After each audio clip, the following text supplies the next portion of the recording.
When we look at a planting, often we look at it with the eyes of it's untidy, and that untidiness is absolutely the complexity that we're aiming for when we want to bring wildlife into the landscape. I know that we're looking at whiskey grass and it's a bad thing and people hate it, but really this grassy element of what happens in between the plants, provided it's not strangling your plants, is incredibly important for wildlife.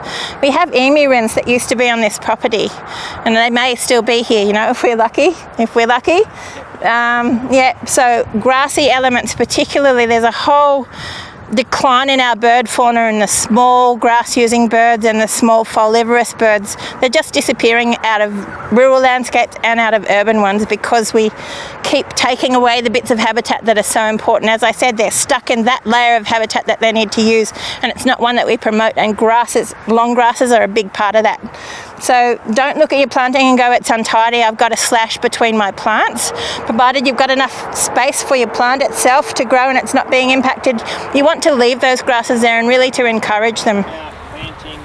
The number of finches that we get and little birds actually hopping around the grass, which hasn't been mowed now for 3 months, and it's not particularly high, it's no higher than this here, but they just love hopping around and just pecking the seeds and stuff like that.